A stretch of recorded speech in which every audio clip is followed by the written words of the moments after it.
right now we're going to talk about breastfeeding. This is very important because exclusive breastfeeding, if you can, I know that sometimes we have maternal conditions or baby conditions that don't allow for exclusively breastfeeding, but if you can, it's very beneficial to you as well as your child. For one, breastfeeding exclusively is free. Everybody loves a little bit more money in their pocket. So breastfeeding is free. It is also wonderful to gut microflora inside the baby. What happens is breastfeeding helps to create kind of like a protective barrier in the GI system of babies. So it actually is kind of like an antibiotic, if you figure that way.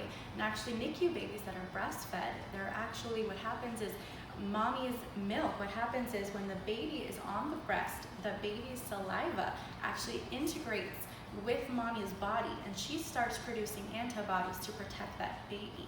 And actually it is found that milk of moms who have premature babies and moms who have fully term babies actually have different compositions of their milk. And even when the babies are sick, or mommy's sick, the milk changes as well. I noticed whenever my baby was sick, my milk actually looked different. And that is because your milk is specially made for your child, which is something that a lot of people don't realize. Also, exclusive breastfeeding babies, they have less ear infections, and they just have less hospital visits, less duration of hospital stay. Moms who breastfeed, they have less breast cancer, they tend to have less postpartum depression. There's just so many wonderful things. So to help you, I'm going to give you a few tips. Now, there's going to be so much more tips that we can talk about. I'm just going to talk about a few basic ones. One, you want to start breastfeeding as soon as possible. Definitely within the first hour of life. Earlier the better. If you can start breastfeeding, pop that baby on, it'll be wonderful. Two, you want to make sure you have a good position for your baby. Your baby should be skin to skin and tummy to tummy. Now there's different positions you can try, but the position that I'm going to show you is the cross cradle position. For this one, you want to have the baby tummy to tummy. The head, the shoulders, and the hips are all aligned. Shoulders and the hips are all aligned. A lot of times I come in, moms are like this, and they're like, my baby's not latching on, what's going on? So what you want to do is you want to have the baby in a comfortable position, tucked in with your arms and everything. What you're going to do is take this hand here, you're going to support the back, you're going to support the head here with your fingers. So my fingers are actually ear level, and my hand is actually supporting the neck and part of the back. Over here, we see that the legs are very nicely tucked in. What you're going to do is there's kind of a magic spot right here. You want to lift up. This is Rachel's magic spot. You lift up like an underwire bra right underneath your nipple. Then you take in a C position. There's different latch positions. Me personally, I do the C position. You take in a C. What you can do is push back, because your milk receptors are in the back of the breast. They're not in the nipple. So you push back, especially for colostrum. You push back and then you compress out. And that's how you're going to get some colostrum. You put some colostrum on the tip of your nipple, and then you do nipple to nose, not nipple to mouth. So you do nipple to nose. When that baby goes up, that's when you actually put the baby on.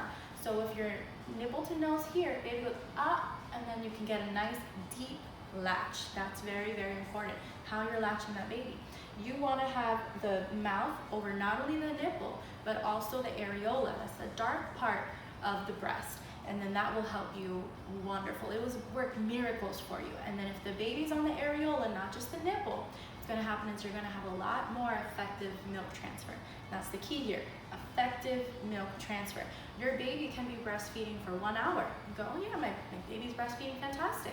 But if it's not actively and effectively breastfeeding, your bilirubin will be high, you won't have really that good output from the baby from diaper changes. You might have some weight loss as well. So you want to have good effective milk transfer.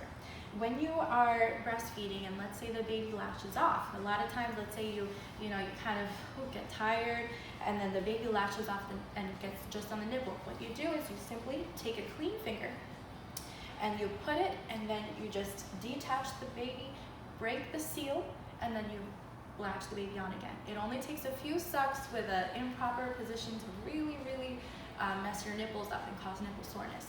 When you are done breastfeeding, you can put the baby back to the original position, burp the baby.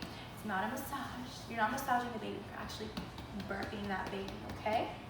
So, and after that, you can keep going skin to skin. You don't have to put the baby to the bassinet back or your crib. You can keep doing skin to skin as much as possible. Skin to skin is not just the first hour.